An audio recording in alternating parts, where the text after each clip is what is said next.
Welcome to the thrilling world of Security Squawk, where we explore cybersecurity. Guiding you through online threats, we'll aid you in understanding safety protocols and trends. Meet our gurus, Bryan from Exact IT, Reginald from Arc Solvers, and Randy from Tech Rescue. Together, we'll delve into current events and hot cybersecurity topics, helping you comprehend their impact. Stay informed, stay secure. Security Squawk, the business of cybersecurity. Buckle up, let's dive in. What's up, everyone? Welcome to the Security Squawk podcast, the business of cybersecurity. I'm Bryan Hornung with Randy, Bryan, and Reginald Andre. As always, welcome, gentlemen. How's it going? Going well. Happy Monday. I like doing the show on Mondays, to be honest with you. So, all right, guys, today we got a jam-packed show to get through here. Today, Randy's going to open us up with a breach at the heart of the U.S. insurance regulation world. I'm going to explore a messy insider threat story at a security company. And Andre is going to wrap us up with why recovery time is now a critical job metric. So we're going to start with the group keeping the books for the entire U.S. insurance industry, who's just had a 3.1 terabytes of its data dumped on the dark web. From a software bug, nobody could have patched in time. So, Randy, we're talking about the National Association of Insurance Commissioners, or the NAIC, if you live in the insurance world, I'm sure. Most people have never heard of this, but this is where insurers across all 50 states file their financial reports. And on June 17th, they confirmed a breach with the group called ShinyHunters. So give us the details. Yeah. This is a pretty big deal because this, like you mentioned, the NAIC deals with insurance for it's a risk, basically a risk setting organization as well. So the guys that set the risk for other organizations have been hacked. And there's also a lot of disconnect that's going on here. So ShinyHunters, who we've talked about several times on the show over the past 3 months or so. In fact, they've probably been the most mentioned group on our show over the last 3 months, even probably 6 months, because y'all know they were involved in the Salesforce hack, if you will, which a lot of that was just Salesforce not having MFA or something like that, and them getting a hold of passwords and things like that and getting in. Well, this one, same group, but this one involves a software called PeopleSoft by Oracle. And there actually was what we call a 0 day. A 0 day means there's a vulnerability that nobody knew about before. So someone found a vulnerability. It started getting used by the bad guys, including ShinyHunters. In fact, they hit probably over 100 organizations, including NAIC, in this particular PeopleSoft hack. The fix didn't come out for almost 2 weeks. And then basically NAIC discovered it the day after the fix came out. So my guess is the bad guys were in there for about 10 days. The bad guys are saying that they offloaded about 3 terabytes-ish of data before they were caught. From the NAIC side, they basically patched, and then the next day they say they discovered it, and then they just recently made it known. But there is a disconnect here, guys, that I want to talk about, because NAIC is saying it's a little bitty old breach, right? And ShinyHunters is saying it's a big honking breach, if you will, to put it into the Texas vernacular. So NAIC is saying that publicly available statutory reports were stolen. Okay, so you could go get these with a little bit of due diligence from anywhere else on the web. They're publicly available. That's what NAIC is saying. So ShinyHunters is saying that they have over 260,000 regulatory filing documents, not the public financial reports, but the filing documents. And this list goes for several things where NAIC is saying that there's an insurance investment credit rating is there, but ShinyHunters is saying that the bulk orders for these credit ratings containing PII have been stolen. And so NAIC is saying outdated logs and server configuration files, and ShinyHunters is saying over 45,000 files from major credit rating agencies. So NAIC is saying no evidence of active PII or banking data access. I already mentioned 200 plus orders that ShinyHunters is saying they got a hold of that has PII, but they also got a hold of AWS infrastructure logs, cloud configs, SQL scripts, and workload automation data. And I read all that and I'm like, I sure hope they're not doing any vibe coding and they're putting APIs in their strings and their URLs and their whatevers. So that stuff would all get released when the logs were breached. Bottom line is this PeopleSoft is a very important software to a lot of organizations. They had a really bad 0 day. Over 100 organizations were affected, including NAIC. Would love to hear y'all's thoughts on this. Yeah, well, this is just a good example where you can't patch a vulnerability that hasn't been discovered yet, and that's what's so hard to detect with these 0 days. A lot of times we always say it in our stuff: just patch. Make sure you have patching on. Make sure it's automated if possible. But in this case, it seems that they were doing the right thing. It's just like have better luck next time, right? Could be, but I was reading into this story, Randy, and Kroll, one of the large consulting firms out there, they cut their data feed to the NAIC, which is just another example of how one vendor's issue, one vendor's bug can freeze functionality for an entire industry. And this isn't some small insurance company we're talking about. Again, showcasing third-party / supply chain risk that exists in the world today at an alarming rate. So again, a 0 day with no available fix. Attackers were inside since May 27th, and Oracle didn't patch or didn't release their emergency patch until June 10th. So we're all patched, and this is a problem I see out there. It's like, well, we're patched, right? Or we got to get patched, or we patched immediately, right? Patching is not the finish line, and patching isn't always the answer in a lot of cases for businesses. And I think we, as cybersecurity people, as IT professionals, we need to understand that that's only part of the solution. We talk about strategies on this show all the time, like segmentation, zero trust, things like that.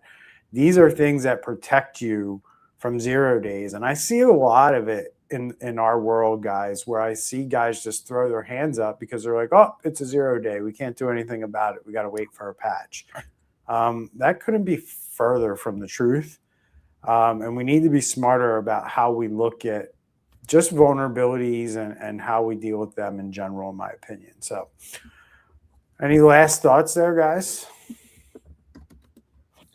Well, hopefully our cyber insurance premiums don't go up because of this, right? Hopefully not. That's right. And I think we just need to keep our eye on it, Bryan, to see.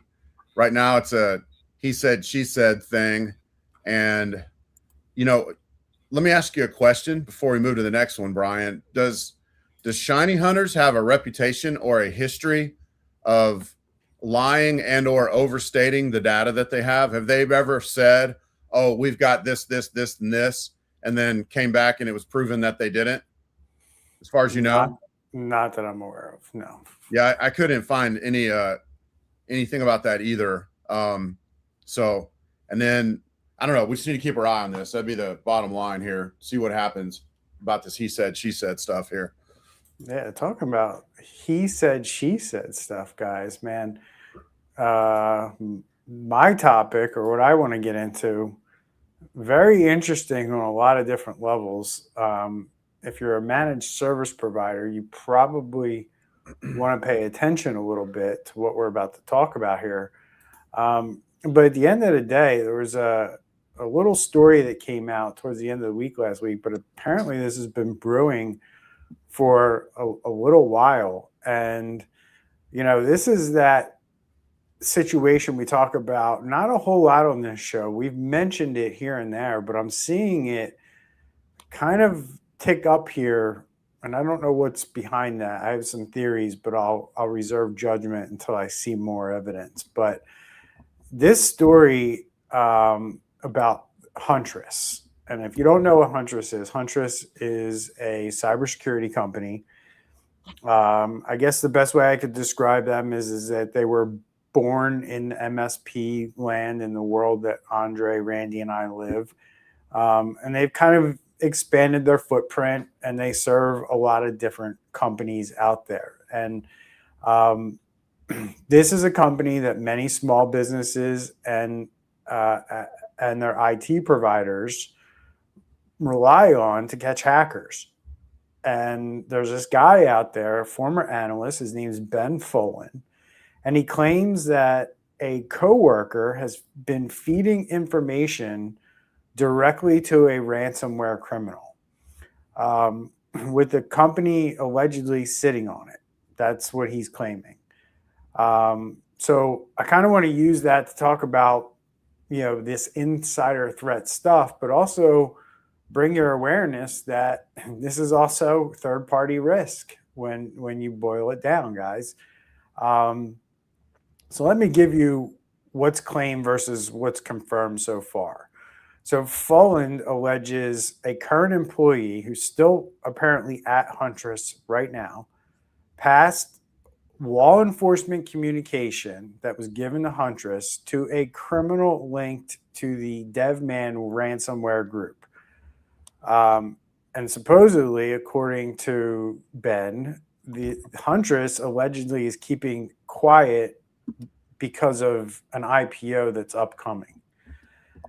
CEO Kyle Hanslevin described it as a teammate's poor judgment, not a betrayal, citing law enforcement coordination limits what they can do, and no public evidence has been shown to them yet to, you know, say that they got a problem on their hands or they have to deal with this employee. So, you know, this matters because these claims hurt brand trust. I'm sure there's a lot of people who are customers of Huntress who are kind of wondering, like, what the heck is going on here? Like, and I think what makes it worse, guys, for me is not only is this person, Ben Folan, claiming that this information is being passed, he's claiming that he blew the whistle, and Huntress is kind of like, nothing to see here.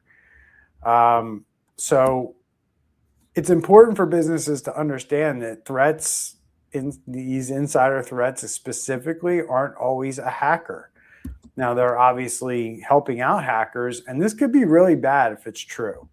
Really bad for Huntress and really bad for the people who use Huntress, who think that they're secure because they purchased this product from this company. Meanwhile, they got rogue actors allegedly running around behind the scenes, passing information to ransomware groups. You know, a lot of times it's regular employees, contractors, IT providers, you know, compromised or being bribed or seeing a way to make money that cause them to be pressured or use poor judgment. And all of these things, all of these threats, these insider threats, in most cases, the level of access they have Allow them to bypass those things you invested in, like firewalls, MFA, and, quite frankly, MDR, XDR, all those response things that companies rely on. So, businesses now more than ever, guys, run on trust and trust given to those with access. So unfortunately, no company is immune to this. And you have to pay attention. Even the ones that are selling you security and the ones that say they are the cybersecurity companies, you still have to run them through the same questions, the same process, just to cover your own ass if something happens to that company and then it results in your company losing business. Look, if you check in on Huntress and ask them what they're doing and they tell you everything's hunky-dory, you did your due diligence. So if Huntress screws up, all of the blame falls on Huntress. None of it comes back to you. But if you don't do your due diligence, you don't do the things that we're pointing out with this third-party risk, you run the risk of holding some of the bag for Huntress's own issues. And that just doesn't apply to Huntress. That applies to any third-party risk that's going on out there. So, guys, I brought you some pretty interesting news today, so I just want to get your thoughts before I talk anymore and bring up any other points or information that I figured out as I was researching this today. Yeah, this got me 2 points on this. The first one is a couple of months ago, we talked about a company where the same person that worked with the ransomware groups behind the scenes was the same person that negotiated with the end user. And then they end up getting kickbacks, and then the FBI found out, and these guys are in jail now. So that's the first thing that I thought of, is like, wow, is this a scenario where this guy has multiple fronts in the company where there could, I'm not talking about the guy, the whistleblower, I'm actually talking about this alleged employee.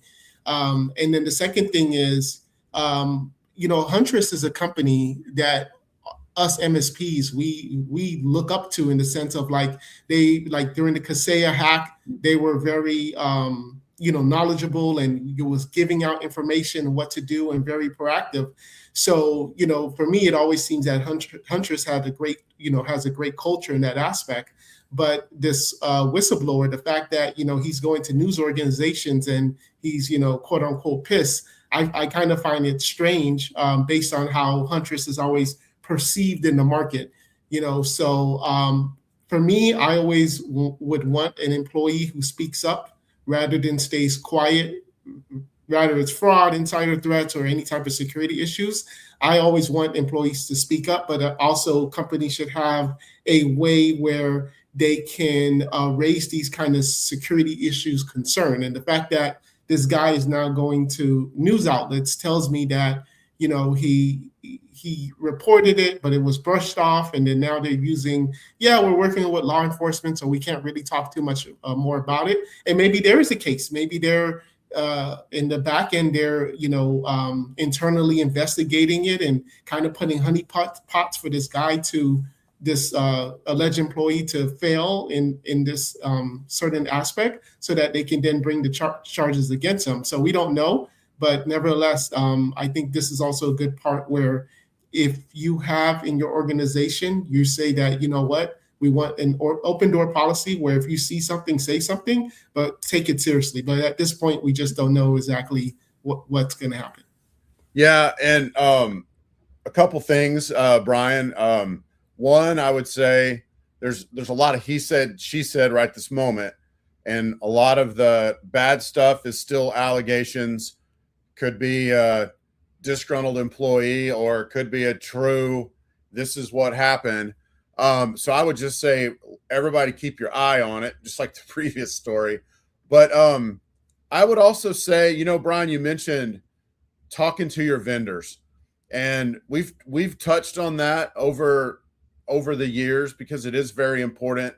I tell the story of one time we were on a vendor call, and somebody brought up a feature, and right there live, their programmer added it and pushed it live. And I'm like, deal with these guys for a while, if ever, because they don't have like, code review in place.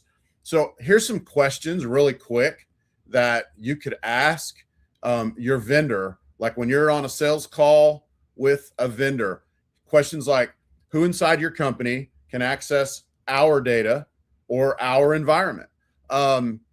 Who do you log and audit employee access? So if somebody at your vendor does something wrong, is it all logged and audited so law enforcement could step in if they need to, because that's holding people accountable.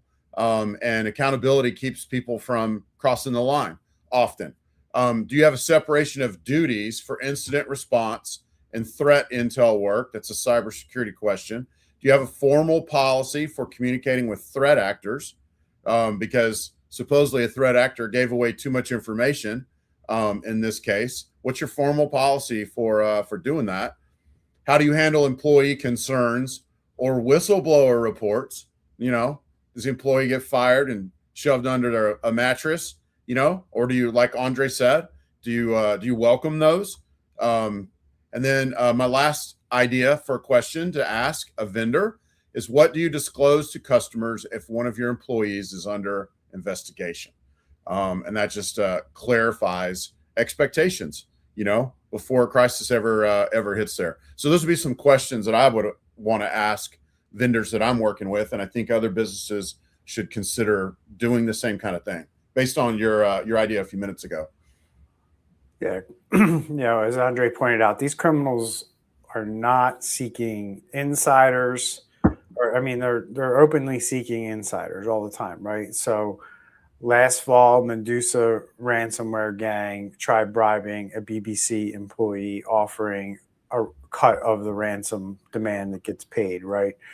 Coinbase disclosed bribed support agents. 2 security professionals pleaded guilty to aiding a ransomware crew. So if gangs can rent insiders, can rent your contractors, rent your employees to get into your network or exploit you in some way, it just goes back to proving that people are your weakest link. So you have to not only train them around these threats, but you also have to understand like what level of access do your people have, and no one person should have enough access to where they can take you down completely or cause ransomware to the level where you have to start negotiating with the criminals for a ransom payment. So you can put all the products in the world, right? We talk about this all the time. You think you have the silver bullet, but something like this enters your environment and you could be in a lot of trouble, right? So,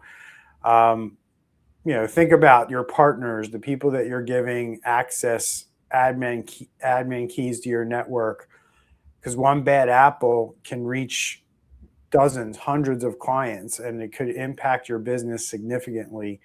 So make sure that you're doing things like background checks on your people.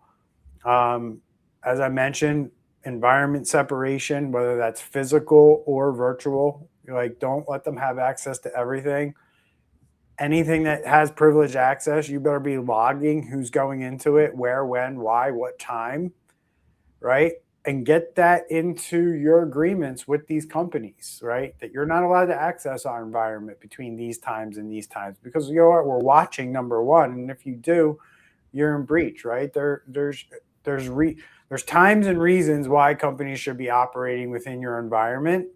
And you need to be looking for those anomalies just as you would for employees and things like that. And I think that that's one area that we see lacking when it comes to partners and third-party risks, right? The level of access that some of these partners have might be on an API level, Randy, right? And it's going to be really hard for you to track, when they're looking at your data or when they're doing something with your environment, if that's set up, right? So that better be in your contract, that this is what we expect and how we expect you to behave under this agreement. And if we find out otherwise, it's going to be your problem, not ours. That's how you want it to read in layman's terms. So, all right, Andre. So moving over to you and talking about these insider threats And now we're talking about one question that every owner will probably lose sleep over when something gets through. How fast can you get back up when those outsiders do get in, whether that's through an insider threat or some other way? Andre's got a story that'll give us some insight into that and why downtime is becoming kind of like the benchmark for a lot of things when it comes to cybersecurity. So what's going on here, and a new warning for the C-suite? Yeah, so this is a UK story. I want to point that out, but nevertheless, it seems Luke that will appreciate that. yeah. So Luke, you're going to have a lot of pressure because these CEOs seem that they want a microwave response when a cyber incident happens. They don't want to give us the budget per se, but they want to be back up. So let me read you some statistics. 67% of CEOs expect to be notified within 30 minutes. Nearly 1 in 5 expect to know within 5 minutes of a security breach. And also 14% think that they should have basic business operations restored within an hour, 38% within a day, and 11% within a week. So for me, that is a lot of pressure, especially just going back to how we talk about how a lot of times we work with very limited budgets. One more statistic, more than 72% of businesses and 76% of charities reported that it took, quote unquote, no time at all to recover. So now I'm going to dig deep into this here. First off is, yes, we do have, different monitoring that can let us know that there is a situation. In my opinion, I think letting a CEO know within the first 5 minutes, I like to go, if I'm going to go to the CEO, I need to go with hey, not only did we detect suspicious activity, but we can confirm there is an incident that has been deemed, and we need now to go to our incident response plan. And, we've isolated, going through that whole thing. Because for me, when I go to CEO and tell them what happened or what's happening, they're going to want to know exactly what's happening. And I think that that's a little too short to know within that 5 minutes. 30 minutes, a little more reasonable. Hey, Mr. CEO, this is the situation. This is what we've done so far. But I think the 5 minutes is a little like, we could have some panic attack and a lot of false alarms every time an alert comes up with something. For example, there could be a message that says such and such email forwarding has happened. Like an email forwarding has happened for Joe at company.com. And we have to investigate that because maybe they did set up an email forwarding. And then the last thing I wanted to talk about was the recovery. They're being able to restore their operations within 24 hours. I don't think we've talked about any article where they've got some type of ransomware attack or cyber attack, and now all of a sudden, yeah, that happened, yesterday, but everything is good, keep on selling. So I think these numbers are not realistic for me. What do you guys think? Go ahead. No, I was going to say, it illustrates what we talk about on the show a lot, which is the C-suite's completely out of touch with what they want, what they think, and what the data really tells us, right?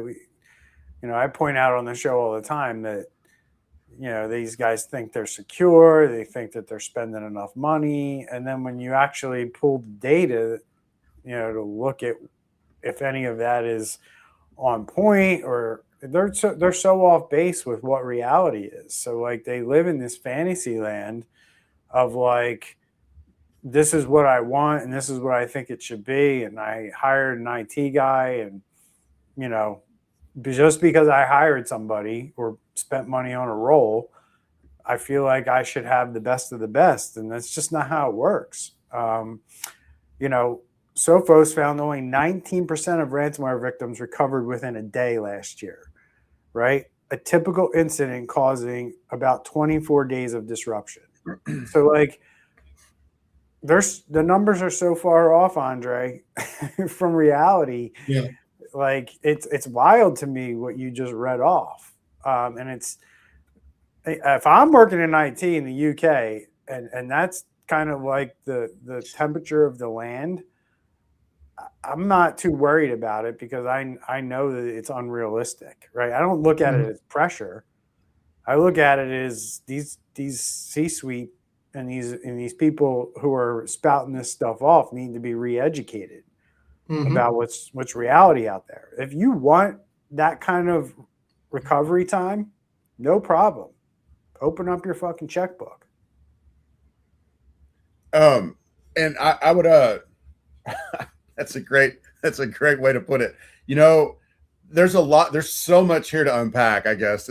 I've got about 9 things trying to get out of my brain at the same time, but I've interviewed several CISOs, CTOs, IT managers, IT executives, and you know, one of the things that I think has been a sign of success through all of these different interviews and their success of getting the budget they need to get this kind of stuff done, because like Bryan said, this costs money. And the biggest, I think, predictor of success that I've seen is the ability of the IT person, whoever that is in that organization, to be able to communicate effectively with the CFO, potentially with the investors. But that IT person has to really couch this in a frame of, this is risk. I found another article, and I know I'm getting a little far out here, but I will bring it back around. I found an article here that says in the last year, this was the reporting year was 2024, that the global 2,000 companies lost around $600 billion because of downtime. So for that CFO, for that CEO, for the investors, for the board, downtime is a really big deal. And like Bryan said, they need to get out their checkbook and they need to pay for it, because things need to be put in place to limit the downtime. And, you know, that's probably the number 1 and number 2 biggest risks that businesses are facing these days. Number 1, I would say, is your data and liability around your data for whatever reason. And then number 2 would be this. So to bring it back around and kind of wrap it up with a nice little neat bow here.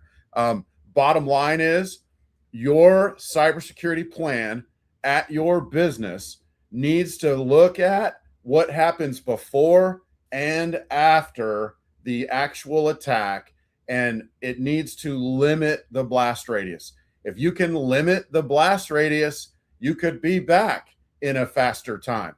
But if they get one password and that gets them in the whole thing, you're not coming back in 5 minutes, and you're not coming back in an hour. You're not coming back in a week. But if you do the right things, now nothing is 100% foolproof, and there could still be a 0-day or whatever, but you really can have a plan in place that limits the blast radius and then limits the amount of downtime that you have. But like Bryan said, you got to take out your checkbook, and you got to pay for it because it costs money. And you can't tell your IT guy, hey, cut costs by 20%. Oh, and also limit our blast radius at the same time. Because when you cut the cost, most likely you're making that blast radius bigger. And that's all I am seeing a shift, right? And head over to securitysquawk.com. We just had our website revamped, and I didn't realize we had 577 episodes. So it's the reason I brought it up, because I talk about this stuff a lot on this show, and I am seeing a shift and a trend shift that goes against what I've kind of always said on this show for a very long time, which is companies don't spend enough on this stuff, which is still true, and they don't understand what they need to spend. That's why. It's not because some are deliberately just like, yeah, we're not spending that money, but most just don't understand it. And what I mean by that is they think that there's the silver bullet. They think, oh, I hired this cybersecurity company, this MSP, I hired a CISSP, he's the best. That's great. But what Randy just talked about right there, where he talked about you got to have a plan, you got to have a process. You got to hire that person, that company, and then you got to build that process. And that's where I see for maybe the last 5-7 years, I see companies get it wrong, is they hire that person, they hire that asset to come in and help with cybersecurity, but they fail to build those processes, right? They just plug something in. They're like, yep, we spent money towards it. That's our silver bullet. Let's hope for the best. And companies are learning that you have to put frameworks and you have to build processes around this stuff in your business. And we are seeing the trends change. And that's why I mention it, right? The share of victims back within 1 week in 1 year has jumped to 53%, down up from 35%. So only 35 a year ago, only 35% of the companies that got hit were able to get back up within a week. Now we're up to 53. That's not because we're hiring better people out of college or people are smarter.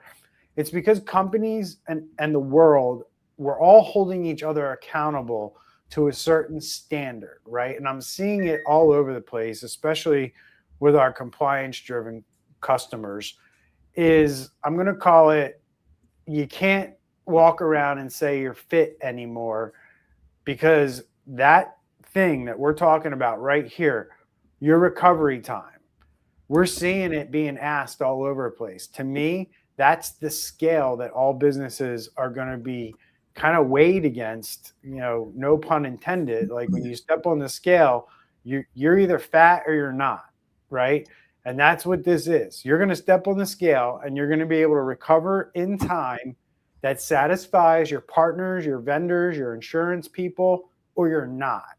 And if you're not able to demonstrate that with evidence, probably here in the next 3 to 5 years, you're going to be behind the 8 ball and you're going to start to see increased premiums, and you're going to start to see people saying they're not going to do business with you or sign your contract because your cybersecurity just isn't good enough for them.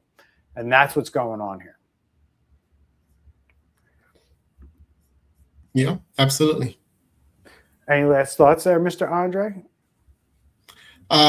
No, I'm just glad I'm in the US where we're more realistic. Wow. But actually, though, I would also say here in the US, I think we are in that microwave stage, but I think here they're more about sweeping things under the rug and lawyering up and things like that. Versus, I don't know how the UK works, but I think here, even if the CEO knows, their actions is how do we get back up and how do we limit the blast radius as far as like telling everybody, limiting that blast rate, the PR aspect. Yeah, we're seeing accountability come into private companies here with this, right? But the reality of it is, you're right. In the US, only public companies have to disclose serious cyber incidents. They have to do it within 4 days. So that leaves a whole slew, most of, the US is private businesses that don't have to really report anything at all, right? And that has led us to a place where, executives have chosen to not disclose this stuff or bury it, which has led to the exit of top executives at Target and Equifax. And hopefully Huntress doesn't get added to that list. But based on what we're seeing, that's what we're playing with right here, right? We got an employee running around who's accusing a executive of hiding things based on an upcoming IPO, allegedly, right? But if that doesn't play out well, and we find out there was an insider threat, there's going to be a top executive at Huntress who's going to have some questions to answer. Yep. But unfortunately, this is how this stuff plays out. So I would add to that, Brian, that Texas does require reporting of breaches when it involves state. There's plenty of state level stuff. So check with your state, right? But at the end of the day, yeah, I mean, you have to at a federal level, there's nothing that requires a private company to report anything. So, all right, guys. So let's take a look at what we talked about today. We have, talk about a trusted vendor, a trusted insider, and your own systems. These breaches keep coming through something you already trust. The new scoreboard, as Andre pointed out, is how fast can you catch it and come back. You can't eliminate trust. It's what business operates on. It's what our world operates on. But you can verify it and you can rehearse for the day that the trust fails. And it's very important. That is now going to be the scale by which all businesses are going to be measured as to whether you're worthy enough to do business with, that you're not going to present a risk to my business or in any way, right? Insurance companies, or if we do business together. So breaches, they come through trust or lack thereof. And survival is coming through speed. And that's the metric that we got to be paying attention to. So as I mentioned, our website got redone. We'd appreciate it if you head over to securitysquawk.com, check it out. All the links are there, all the places you can go, see us, find us. Remember to share this stuff out to your community, to your friends, family, if you find this worthwhile podcast. It's how the algorithms catch up and say, hey, this is pretty good stuff. Let's show it to some other people out there that may find this worthwhile as well. So your support is truly appreciated by just doing simple things like that. We're going to try to hit this show every Monday morning now. It works well for us, I think. So thanks to Randy and Andre for showing up today. Good content, and we'll see you all next week. All right. Take care. Bye, y'all.